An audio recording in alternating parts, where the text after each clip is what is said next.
सर्वप्रथम आजची ही पत्रकार परिषद घेण्याचं कारण म्हणजे आपल्या सगळ्यांना ठाऊक आहे की आपली पालखीचं प्रस्थान झालेलं आहे आणि अकलूज नगरीमध्ये येत्या 20 तारखेला रिंगण सोहळा पार पडणार आहे. त्यासाठी म्हणून आपल्या अकलूज नगर परिषदेच्या माध्यमातून आम्ही अकलूज नगरीतली जी काही प्रलंबित विकास कामं असतील ती संपवण्याच्या दृष्टीने सर्वप्रथम प्रयत्न केलेला आहे. त्याचबरोबर शासनाकडे आम्ही ह्या अकलूजच्या मुक्कामासाठी निधीची मागणी केली होती, ती देखील आम्हाला वर्ग झालेला आहे. त्यामध्ये जवळपास 45 लाख रुपयेचा मुर्मीकरणाचं काम, त्याचबरोबर 10 लाख रुपये खड्डे बुजवण्यासाठीचं काम असेल, त्याचबरोबर आरोग्य विभाग आणि स्वच्छता विभागासाठी देखील जवळपास 25 लाख रुपयाचा निधी हा शासनाकडनं वर्ग झालेला आहे आणि त्याची कामं आम्ही अकलूजमध्ये सुरू केलेली आहे. येत्या 15 तारखेपर्यंत आम्ही ही सगळी कामं संपवून वारीच्या निमित्ताने सगळी तयारी केली आहे. आपण जर बघितलं तर अकलूज नगरीमध्ये 3 प्रमुख योजनेचं काम चालू आहे. त्यामध्ये मग अकलूजमध्ये पाणीपुरवठा योजना अमृत 2.0 याचं काम चालू आहे. त्यामध्ये आपल्याला जर आपण बघितलं तर 150 किलोमीटरची वितरिका साधारणतः संपूर्ण अकलूज नगरीमध्ये आहे. पैकी 90 किलोमीटरचं वितरिकेचं काम हे पूर्ण झालेलं आहे. ह्या योजनेमध्ये जवळपास 5% देखील समावेश आहे. मग त्यामध्ये शिवकीर्तीनगर असेल, पंचवटी असेल, विद्यानगर असेल, गुळवेनगर असेल, राऊतनगर असेल, ह्या 5 टाक्यांपैकी 2 टाक्यांचं काम पूर्ण झालेलं आहे. उर्वरित 3 टाक्यांचं काम देखील पूर्वपथावर आहे. लवकरात लवकर ह्या अकलूजमधल्या पाणीपुरवठ्याची कामं आम्ही संपवण्याच्या दृष्टीने काम करतो आहे. त्याचबरोबर जे बॅलन्सिंग टँकचं काम आहे त्याची देखील आम्ही सुरुवात केलेली आहे. आणि ह्या योजनेच्या माध्यमातून मी निश्चितप्रमाणे सांगतो की आमच्या सगळ्यांचे मार्गदर्शक आदरणीय विजयसिंह मोहिते पाटलांची खऱ्या अर्थाने ही इच्छा होती की 77 मैलापासून आपला जो विजुरीचं तळ आहे ह्या 10.5 किलोमीटरचं पाईपलाईन व्हावी, जेणेकरून 12 मै अकलूज नगरपालिकेला पाणी मिळण्याचं सोपं होईल. ह्यापूर्वीची पद्धत जर आपण बघितली तर आम्ही कॅनलनी पाणी घ्यायचो आणि कॅनलनी पाणी पोचूस तोपर्यंत 2-3 दिवसाचा अवधी जायचा, त्यामध्ये वॉटरचे लॉसेस व्हायचे. परंतु ही वितरिका झाल्यानंतर 77 महिन्यावरनं विजुरीच्या तळ्यामध्ये आम्ही 12 मै पाणी घेऊ शकू आणि निश्चितप्रमाणे त्याचा मोठ्या प्रमाणात फायदा नागरिकांना होणार आहे. म्हणजे अंडरग्राऊंड गटर आणि रस्त्याचं काम चालू आहे, ते किती दिवसांत पूर्ण होईल असं अंदाज? आत्ता जर आपण बघितलं तर दोन्ही योजना म्हणजे वॉटर सप्लायची योजना आणि अंडरग्राऊंड योजना ह्या दोन्ही 50%च्या पुढे गेलेल्या आहेत म्हणजे कम्प्लिशनच्या दृष्टीने. आता आमचा प्रयत्न राहणार आहे की पुढच्या वर्षी म्हणजे 2027पर्यंत आम्ही ही सगळी कामं संपवण्याच्या दृष्टीने नियोजन आखलेलं आहे. नाळांना मीटर बसवायची चर्चा मध्यंतरी सुरू होती. नाही, आत्ताच्या ह्या योजनेमध्ये मीटरचा समावेश नाही, परंतु निश्चितप्रमाणे नगरपालिकेच्या माध्यमातून आम्हाला अकलूजमधल्या 12,000 जो उमरा अकलूजचा आहे त्या सगळ्या कनेक्शन्सला आम्हाला मीटर लावायचं आहे उद्या भविष्यात. त्यासाठी आम्ही नगरपालिकेच्या माध्यमातून प्रयत्न करणार आहोत. साधारणतः त्याला देखील आम्हाला 8 ते 10 कोटीची गरज लागणार आहे. निश्चितप्रमाणे आम्ही शासनाकडे त्यासाठी पाठपुरावा करू. आपण मगाशी सांगितलं फळ विक्रेते आणि ते खाऊ गल्ली वगैरे तयार करणार, त्याविषयी काय? आपण आज जर बघितलं तर पथविक्रेते अकलूजमध्ये मोठ्या प्रमाणात आहेत. गाड्यांचं प्रमाण मोठ्या प्रमाणात अकलूजमध्ये आहे. त्यासाठी जर आपण पुणे किंवा इतर महानगरपालिकांच्या ठिकाणी जर बघितलं तर सगळ्यांना एकत्रितरित्या हॉकर सगळे एकत्र बसवणं आणि त्यांचा व्यापार जास्त होईल आणि नागरिकांना देखील स्वच्छता त्या निमित्ताने मिळेल, ह्यासाठीचा आमचा प्रयत्न आहे. अकलूज नगरपालिकेच्या माध्यमातून आम्ही योग्य जमीन हुडकतो आहे, जेणेकरून फळ मार्केट आणि हे पथविक्रेते ह्या दोघांसाठी एका ठिकाणी आम्हाला चांगले सुसज्ज असं मार्केट उभारायचं आहे. त्यासाठी आमचा प्रयत्न चालू आहे. संतश्रेष्ठ तुकाराम महाराजांची पालखी अकलूजमध्ये आगमन करते. त्या अनुषंगाने दरवर्षीप्रमाणे अकलूजमध्ये काही ठिकाणी अतिक्रमण असलेली जागा आपण क्लिअर करतो. यावर्षी तसं काही नियोजन आहे का? आणि ज्यांनी अतिक्रमण केलेलं आहे त्यांना पर्याय काही जागा देणार आहेत का? नाही, सध्या जिल्हा प्रशासनाच्या माध्यमातून म्हणजे कलेक्टर ऑफिस, SP ऑफिस हे सगळ्यांच्याच आता अकलूजमध्ये दौरे चालू झालेले आहेत. निश्चितप्रमाणे कलेक्टर ऑफिसच्या ज्या काही सूचना येतील त्या इथं पालन करण्यासंदर्भात COना देखील त्यांनी सूचना केलेल्या आहेत. जर तशी काही प्रकरणं आढळून आली तर आम्ही त्याच्यावर निश्चितप्रमाणे कारवाई करू. आपल्याकडे 1 कोटी रुपये नमो उद्यानाला आले, तर ते कुठं आहे? म्हणजे उद्यान कुठं आहे?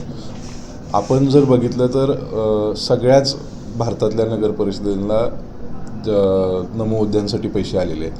आपण अकलूजमध्ये नमो उद्यानचं जे प्रक्रिया आहे ती विजयसिंह क्रीडा संकुल येथे राबवतो आहे आणि अतिशय सुसज्ज असं उद्यान आपण क्रीडा संकुलला उभारतो आहे. त्याचं काम देखील पूर्वपथावर आहे. पुढच्या महिन्यामध्ये आपण त्याचं उद्घाटन घेतो आहे.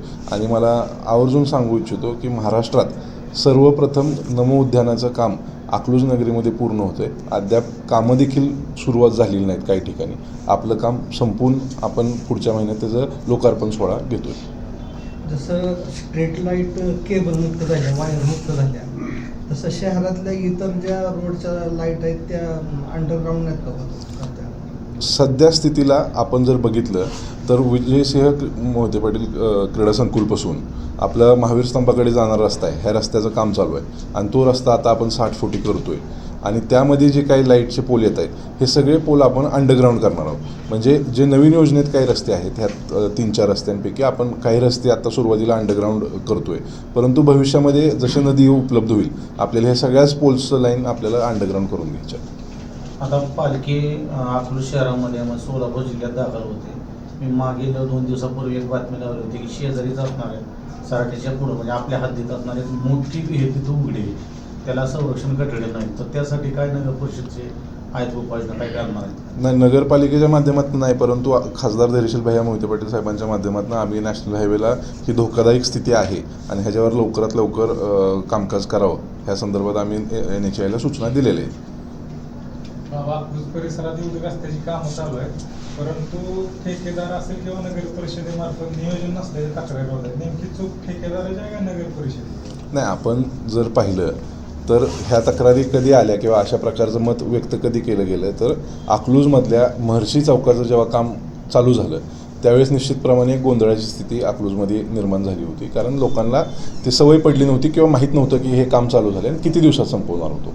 आपण जर बघितलं तर ते काम तेव्हाच आपल्याला नगरपालिकेला करावं लागत होतं. त्याचं कारण असं की शाळा चालू होणार होत्या, पुढं वारीचं हे काम आहे, आता आपण बघतोय 20 तारखेला अकलूजमध्ये येते, त्यापूर्वी आपण महर्षी चौकाचं काम संपूर्णपणे संपवतोय. आणि महर्षी चौकाच्या सुशोभीकरणासाठी आपण जवळपास 2 कोटी रुपयाचा निधी आणलेला. मग त्यामध्ये त्या संपूर्ण चौकाचं एक्सपान्शन असेल, खालचा रस्ता सगळा आपण सिमेंटीकरणाचा केलेला आहे, त्याचबरोबर जवळपास 70 लाख रुपयाचा एक स्तंभ आपण ह्या महर्षी चौकात उभारतोय. त्याचं देखील लोकार्पण सोहळा आपण पुढच्या महिन्यात घेणार आहोत. आता काही प्रमाणात नागरिकांना अडचण जरी झाली असली तरी आज आपण बघतोय की वातावरण किंवा अकलूजमधलं सगळं ट्रॅफिकचे सुविधा म्हणजे जी अडचण होती ती कुठंतरी संपलेली आहे. आणि निश्चितप्रमाणे चौकाचं काम देखील येत्या 2-3 दिवसात संपतंय, त्यामुळे भविष्यात ही अडचण राहणार नाही. अकलूजमध्ये ओढ्याचं आता रुंदीकरण चालू आहे, काय म्हणतात सुशोभीकरण होतंय, नक्की काय होणार आहे? अकलूजकरांमध्ये संभ्रम आहे की या ठिकाणी बारामतीला जसे प्रकारे डेव्हलप झालेलं आहे तसं इथं देखील ते वड्या होणार आहे का, फुटपाथ तसं होणार आहेत का? आपण जर बघितलं तर मागं आपण महाराणा प्रतापसिंह चौक ते गांधी चौक हा जो ओढा आहे ह्या ओढ्यासाठी आपण नमामी चंद्रभागेतून जवळपास 70 लाख रुपयाचा निधी आणला आणि त्या ओढ्याला आपण पिचिंग करून घेतलेलं आहे. दगडी पिचिंग दोन्ही बाजूने केलेलं आहे. वृक्षारोपणाचा कार्यक्रम घेतलेला आहे. जिथं रस्ता जातोय त्या रस्त्याच्या साईडला फुटपाथ देखील घेतलेला आहे. म्हणजे तिथलं सुशोभीकरणाचं काम आपण केलं आहे. त्या ओढ्याचं काम आत्ता सध्या पूर्ण झालेलं आहे. परंतु जो प्रतापसिंह चौकापासून खाली मसूदमळा आणि अकलाई मंदिराकडे जाणारा ओढा आहे ह्या ओढ्यासाठी आम्ही एक DPR बनवलेला आहे. त्यासाठी जवळपास आम्हाला 6.5 कोटी रुपयाची गरज आहे. म्हणजे जसं आपण सांगितलं की त्यामुळे ओढ्याचं सुशोभीकरण असेल, बाजूला वॉकिंग ट्रॅक असेल, उद्यान असेल, अशा प्रकारचे त्यात DPRमध्ये उल्लेख आहे. परंतु अद्याप ते आम्हाला मंजुरी मिळालेली नाही. आम्ही त्याकडे शासनासाठी प्रयत्न करतो आहे की आम्हाला लवकरात लवकर तो निधी मिळावा. परंतु भविष्यात हे काम होणार आहे. आत्ता सध्या जे ओढ्याचं काम चालू आहे ते अंडरग्राऊंड ड्रेनेजचं जे डिस्ट्रीब्युशन लाईन आहे ती ओढ्याच्या साईडनी आपल्याला अकलाई मंदिरापर्यंत न्यायची आहे आणि तिथून आपल्याला STPला न्यायची आहे, म्हणजे सिवेज ट्रीटमेंट प्लांट. म्हणजे हे सगळं जे सांडपाणी आहे त्या माध्यमातून गावातनं गोळा केलं जाईल, हे STP प्लांटला नेलं जाईल, त्याच्यावर प्रक्रिया केली जाईल आणि त्याच्यानंतर ते नदीमध्ये सोडलं जाईल. आपल्याकडे पावसाचं प्रमाण जरी कमी असलं तरी पावसाळ्याच्या दृष्टीने नगर परिषदेची तयारी कशा प्रकारे? आपण बघितलं तर वार्षिक आपलं जे स्वच्छतेचं काम असतं ते नगरपालिकेने हाती घेतलेलं आहे, पूर्वपथावर आहे. आणि पावसापूर्वी अकलूजमधल्या सगळ्या गटरी स्वच्छ करण्याचे आदेश आम्ही CO साहेबांना दिलेले आहेत. जयसिंह चौक ते मसूदमळा हा रस्ता नगर परिषदेकडे वर्ग झाला काय? आत्ताच झालेला आहे. तो पूर्वी MSRDCने त्याच्यावर खरं लातूर म्हसवड हायवे जो होता त्या माध्यमातून ते काम होणं अपेक्षित होतं. त्याची मालकी ही PWD खात्याची होती. आता आम्ही तो रस्ता अकलूज नगर परिषदेकडे वर्ग केलेला आहे आणि त्यासाठी देखील तो रस्ता म्हणजे जयसिंह चौक ते कर्मवीर चौक हा पूर्ण रस्ता आम्हाला चौपदरी सिमेंटचा करायचा आहे. त्यासाठी देखील आम्ही शासनाकडे मागणी केलेली आहे. लवकरात लवकर तो प्रश्न देखील मार्गी लागेल. अंडरग्राऊंड गटरीसाठी रस्ते उकरले, पावसाळा सुरू होतोय, त्या दृष्टीने काय उपाययोजना असतात? आत्ता जर आपण बघितलं तर ह्या तिन्ही योजनेमधनं रिस्टोरेशन करून देणं हे कॉन्ट्रॅक्टरला बंधनकारक आहे काही प्रमाणात. मग त्या रस्त्यांची कामं आम्ही सुरू केलेली आहेत. मग त्यामध्ये सुजयनगर असेल, राऊतनगरचा काही परिसर असेल, विद्यानगर असेल, पटेल कॉलनी असेल, इथली रस्ते आम्ही संपवलेले आहेत. परंतु जे रस्ते राहिलेले आहेत आणि किंवा तिथलं काम अजून बाकी आहे तशा ठिकाणी देखील मोटरेबल करून देणं हे कॉन्ट्रॅक्टरने बंधनकारक आहे आणि तशा प्रकारच्या सूचना दिलेल्या आहेत. जर तिथलं काम पूर्ण झालं नसेल तरी तिथं मुरुम टाकून मोटरेबल करून देणं हे आम्ही कॉन्ट्रॅक्टरला तशा सूचना केलेल्या आहेत. बऱ्याच ठिकाणी अंडरग्राऊंडच्या गटरचं काम झालंय, मात्र साईडचे जे चेंबर असतात त्या अद्यापपर्यंत झालेले नाही. मात्र मुरुम तर उकरून सगळं ठेवून रस्ता ठेवून नाही, तसे काही ठिकाणी आढळलेले आहेत. कॉन्ट्रॅक्टरला आम्ही सूचना केलेल्या आहेत लवकरात लवकर ते काम संपवून रस्ता ताब्यात देणं. म्हणजे सगळ्यात पहिल्यांदा की हे दोन्ही लाईन गेल्यात का, वॉटर सप्लाय, अंडरग्राऊंड ड्रेनेज आणि त्याच्यानंतर साईड चेंबर जर झाले असतील तर तिथं पाठोपाठ आम्ही सिमेंटचे रस्ते करून देण्याची भूमिका घेतलेली आहे. आपण बघतोय की अकलूजमधल्या बऱ्याचशा प्रभागांमध्ये ही कामं चालू झालेली आहेत. म्हणजे एकंदरीत अकलूजकरांनी आतापर्यंत नगर परिषद व्हावी म्हणून बरीचशी उपोषणं केली, आंदोलनं बसली. याचं काहीतरी त्यांच्या डोळ्यामध्ये होतं की नगर परिषद झाल्यानंतर अकलूजचा खरंच विकास होईल. आता नगर परिषद झाली, बऱ्यापैकी विकास कामं चालू आहेत, तर अकलूजकरांना तुम्ही काय आवाहन करू इच्छिता की तुमच्या स्वप्नातली नगर परिषद, तुमच्या स्वप्नातलं अकलूज हे साकार होऊ शकतं का? 101% का आपण जर बघितलं तर आज अकलूज ग्रामपंचायत असताना मी तेव्हा देखील ग्रामपंचायतीचे सरपंच होतो. त्या काळी वार्षिक आपल्याला किती पैसे यायचे किंवा आपण किती विकास कामं करू शकत होतो. आज आदरणीय मोठेदादांच्या, रणजितदादांच्या, भैयासाहेबांच्या मार्गदर्शनाखाली आज आपल्या गावामध्ये जवळपास 539 कोटींची कामं चालू आहेत. एवढ्या मोठ्या प्रमाणात हा निधी येऊ शकला तर ते केवळ आपल्या नेतृत्वामुळं आणि आपल्या गावाची नगर परिषद आपण केली त्यामुळं हा एवढ्या मोठ्या प्रमाणात निधी आलेला आहे. आणि आपण पुढच्या वर्षभरामध्ये बघाल की अकलूजचा कायापालट आपल्याला बघायला मिळेल. बाबा, अकलूज वाढत असताना, अकलूज बदलत असताना पाठीमागं माझ्या आमदार रणजितसिंह मोहिते पाटील यांनी सर्व विभागांची मीटिंग घेतली होती. अकलूजमध्ये प्रामुख्याने चौकामध्ये रहदारीचा आणि वाहतुकाचा तो गंभीर प्रश्न आहे. आजही तो मिटताना दिसत नाही. नगरपंचायतच्या मार्फत किंवा प्रशासनामार्फत आपण काय त्यामध्ये बदल करणार आहे? नाही, आपण बघितलं असेल तर आदरणीय रणजितदादांच्या माध्यमातून आपण अकलूजच्या सगळ्याच नागरिकांबरोबर एक वाहतुकी संदर्भातली बैठक घेतली. मग त्यामध्ये पोलीस प्रशासन असेल, RTO प्रशासन असेल, स्थानिक स्वराज्य संस्था म्हणजे नगरपालिकेचे सगळे अधिकारी असतील हे उपस्थित होते. आणि त्यामध्ये आपल्या सगळ्यांची चर्चा अशी झाली की उद्या हा प्रश्न गंभीर होणार आहे. आपलं गाव वाढतंय आणि आपल्या गावाची काळजी ही आपण घेतली पाहिजे. त्यामुळे आपण स्वतःला नियम लागू केले पाहिजे. परंतु त्याच्यानंतर आपण ती चर्चा जरी झाली असली, आम्हाला अकलूजमधले काही रस्ते म्हणजे महर्षी चौक ते सद्भाव चौक, महावीर स्तंभ ते नवीन स्टँडकडे येणारा जो रस्ता आहे, हे रस्ते आम्हाला काही वन वे करायचे आहेत, काही ठिकाणी नो पार्किंग झोन्स करायचे आहेत, काही ठिकाणी P1 P2 म्हणजे ऑल्टरनेट डे पार्किंग अशा प्रकारची सुविधा करायची. त्या संदर्भात आमची आणि PI उबाळे साहेबांची चर्चा झालेली आहे.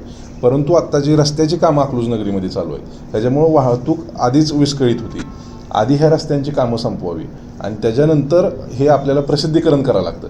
SP साहेबांची मंजुरी घ्यावी लागते, प्रसिद्धीकरण करावं लागतं, सूचना हरकती लोकांच्या घेऊन त्याच्यावर मग अंमलबजावणी केली. आता अकलूज शहरामध्ये जे रस्त्याची कामं जी विकासाची चालू आहे त्याचं स्टेटस काय? आता पालखी येण्याच्या मार्गावर त्याच्या पुढं पूर्वतयारी कशी आहे? जे रस्ते अकलूज नगरपालिकेने करायला घेतलेले होते ते सगळे रस्ते आम्ही DLC करून देण्याचे म्हणजे PQCच्या आधीचा जो लेअर आहे DLC करून देण्यासंदर्भात कॉन्ट्रॅक्टरांना सूचना दिलेल्या आहेत. त्यामुळं पालखी येण्याआधी कुठलाही रस्ता DLC न करता राहणार नाही.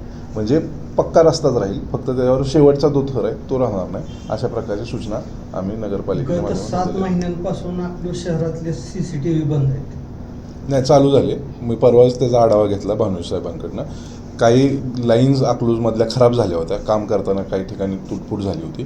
त्याचं दुरुस्ती करून आम्ही आता कॅमेरे चालू केलेले आहेत. परंतु अकलूज नगर परिषदेचा एक DVR हा पोलीस प्रशासनाच्या माध्यमातून कोर्टात जमा केलेला आहे. तो अद्याप आम्हाला मिळालेला नाही. तो रिलीज झाल्याशिवाय हे सगळं काम चालू होत नाही. परंतु आम्ही त्यासाठी थांबलो नाही. नवीन DVRची ऑर्डर दिलेली आहे आणि तो एक DVR साधारणतः 3-4 लाखाचा असतो. हा वारंवार खर्च नगरपालिकेला होऊ नये आणि हा DVR घेऊन तुम्ही एव्हिडन्स म्हणून कुठं सबमिट करू नका. त्यातनं जे काय हवं आहे ते घेऊन तुम्ही तिथं सबमिट केलं पाहिजे. अख्खा DVR सबमिट केला तर इथं गावाचं सगळी जी यंत्रणा आहे सिक्युरिटीची ती थांबते आणि हे खऱ्या अर्थाने पोलीस प्रशासनाकडनं मागं चूक झालेली आहे. आम्ही त्यांना विनंती केली आहे की इथून पुढं जर आपल्याला कुठला एव्हिडन्स हवा असेल तर तो USB घेऊन आपण कोर्टात सादर करावा. अख्खी मशीनच जर सादर केली तिथे तर हा सगळी सिक्युरिटीचं लॅप्स त्यामध्ये दिसेल. वारंवार एक प्रश्न फक्त सतवतोय की अकलूजमध्ये असणारे जे सिग्नल होते ते बंद स्थितीत आहेत, चालू कधी होणार ते सगळ्याच विचारतात. आमचा देखील तोच प्रश्न राहणार आहे की ते नक्की चालू कधी नाही, आम्ही आत्ता मागच्या महिन्याच्या मीटिंगमध्ये देखील नवीन सिग्नल बसवण्यासंदर्भात देखील ठराव घेतलेला आहे. परंतु अकलूज नगरपालिका ही स्थानिक स्वराज्य संस्था म्हणून केवळ सुविधा उपलब्ध करून देऊ शकते.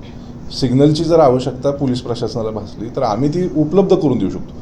परंतु त्या यंत्रणेचा वापर करण्याचं काम खऱ्या अर्थाने पोलीस प्रशासनाचं आहे. आम्ही त्यांना विनंती करतोय, आदरणीय दादा भयांनी पण त्यांना विनंती केलेली आहे. त्यांच्याकडे काही मॅनपॉवरचं कमतरता भासते, त्यांना आम्ही सांगितले आम्ही देखील आपल्याला सहाय्य करू. नगरपालिकेकडनं जर आपल्याला होमगार्ड लागत असतील तर आम्ही त्याचे काही ते मोबदला भरून आपल्याला मदत करू. परंतु अकलूजच्या वाहतुकीवर आपण लक्ष घालावं आणि निश्चितप्रमाणे आता ह्या रस्त्यांची कामं झाल्यानंतर पोलीस प्रशासन आणि नगरपालिका एकत्रितरित्या बसून ह्याच्यावरचा निर्णय घेईल.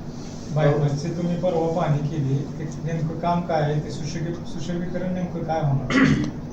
आपण आदरणीय रणजितसिंह मोहिते पाटील साहेब आणि भैयांच्या मार्गदर्शनाखाली जयसिंह चौकापासून प्रतापसिंह चौकापर्यंत सेंट्रल रोड फंडमधून जवळपास 17 कोटी रुपये मंजूर केलेले.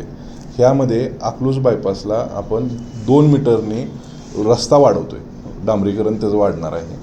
आणि त्याच्यानंतर जी झाडाची पट्टी आहे तिथं आपण 2.5 मीटरचा फुटपाथ घेतोय आणि जी ओपन गटर होती ती सगळी आता आपण अंडरग्राऊंड गटर केलेली आहे.